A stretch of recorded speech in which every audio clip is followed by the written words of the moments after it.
Hello everyone, welcome to Urbanscape Bangalore, and in this episode I will be taking you through a small garden tour just before December sets in.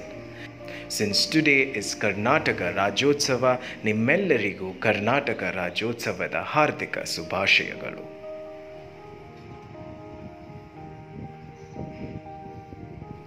And it's such a great feeling when you have holidays. And when you have holidays, you have the time to watch a garden tour. So let's begin this garden tour with a view of this lovely banana plant that has grown so big and so luscious. And the chartreuse green color gives that much character to the entire garden. And this is one of my favorite portions of the garden where I have kind of explored my creativity in all its finest sense. So now let's move on to the dahlia, which espouses the radiance that it is born with. And I absolutely adore this plant because even with a powdery mildew infection, it is still giving out beautiful blooms. And for all my gardener friends from other parts of this world, you might be experiencing the autumn and the onset of winter. So this view is especially for you guys so that you can feast your eyes on these beautiful blooms and experience summer altogether. So this is the best thing about Bangalore, since it is located in a region that is above the sea level. It gets moderate climate and most of the plants of the world grow in this beautiful city.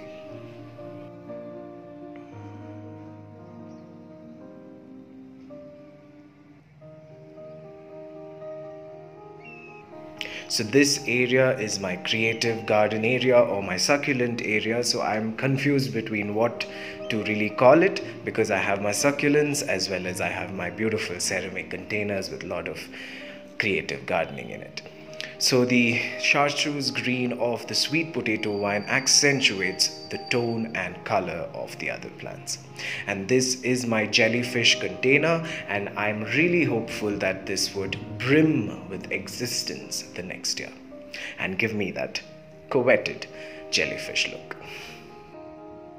So as you can see, the agave is growing bigger and bigger, and the hanging baskets that you see here is growing really well with the begonias filling up this space. And I have actually trimmed off the turtle vine so that it grows with a lot more vigor the next year. So this is my latest container arrangement, and as you can see, the plants in it are doing really well. The kalanchoes have bloomed wonderfully well with its radiating colors, and the royo is giving out new pups, and you can easily propagate the royos with these new pups. So if it is reproducing these new pups, then that means it is definitely happy in this container. A close-up of the kalanchoe flowers, a favorite of the bees. The epicea with its beautiful red flowers. So I need to correct something here. I think this is the Angelina sedum and not the lemon coral sedum. So if you guys think it is otherwise, then do let me know in the comment section. This is my latest Brainia nivosa container. And this is the poinsettia plant. However, I think I'm not going to get that poinsettia color because it is kind of exposed to a little more brighter sunlight than it should be. So I will probably experiment that on a sapling of this which I have. So this is the Justicia umbrosa plant with a yellow flower, and I'm really excited to showcase this plant and tell you guys about how to take care of this plant as well. It's a beautiful shade-loving flowering plant, a very tropical plant indeed.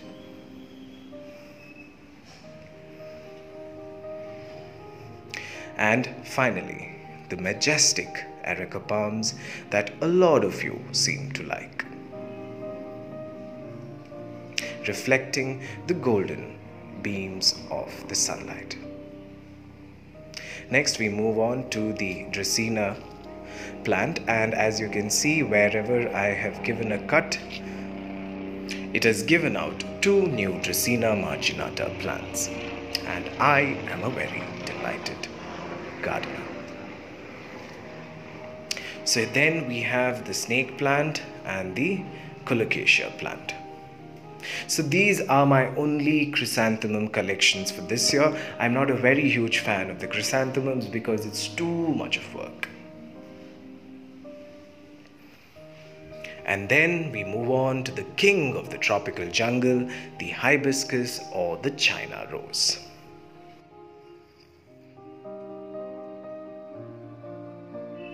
Looking at the myriad colors of the hibiscus makes your heart skip a beat. The only thing the hibiscus needs is full sunlight, lot of tender love and care, and some compost. And you would get these lovely blooms throughout the year.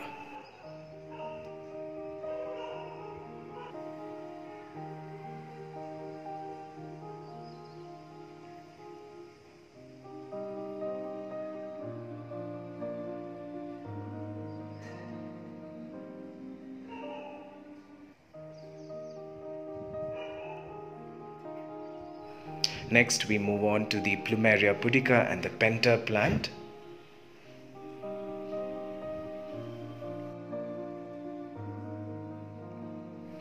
And then we move on to the Nerium or the oleander plant with its beautiful white flowers, giving that much needed Mediterranean look. Some more pentas.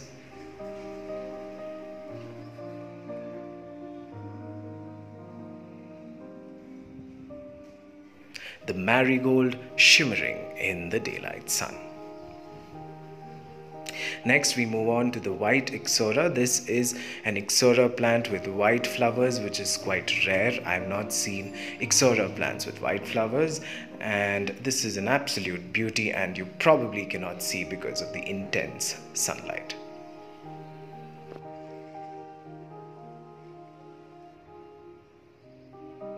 And here we have the beautiful hybrid canna with its beautiful red colors, standing tall and beautiful.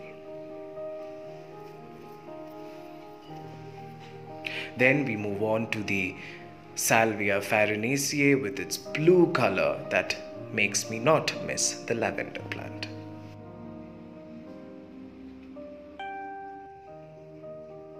Next we have this golden ixora, which looks as though someone strew turmeric all over these flowers.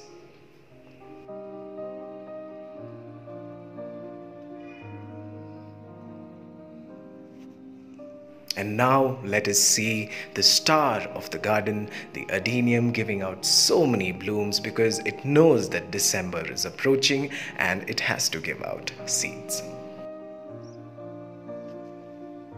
So my simple tips for a beautiful blooming adenium like this would be full sunlight, lot of compost and good drainage.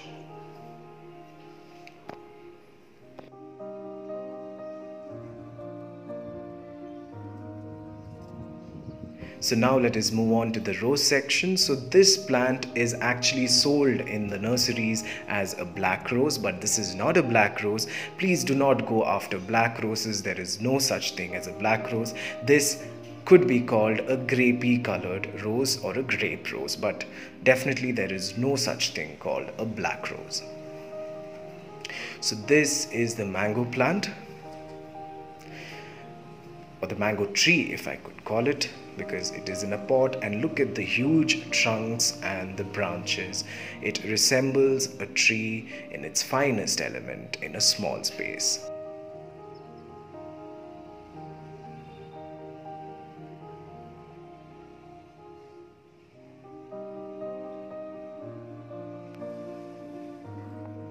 So this year the roses have grown really well. It has bloomed and you can see buds are forming even now.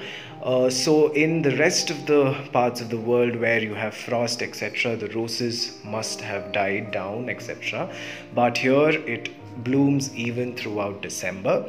That's the beauty of staying in a place like Bangalore or in a very tropical place.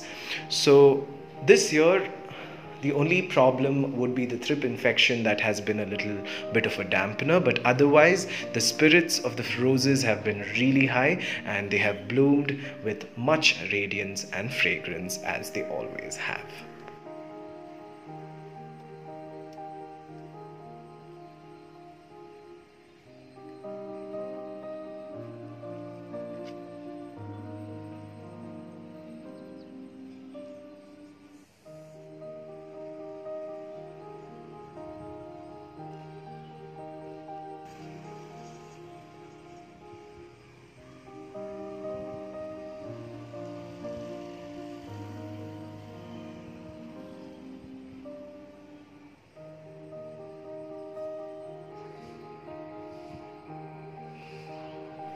And here we have the window balcony plants with some orchids, with some geraniums, verbenas, and the mandevilla plant climbing a support.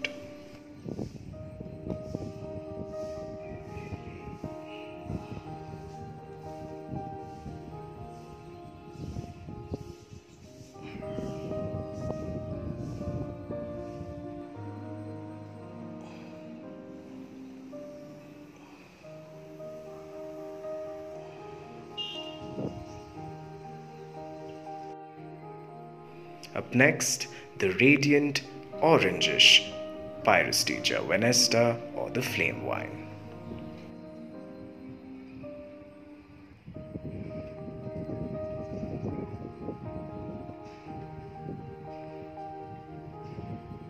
This is my cottage garden look, which I really love.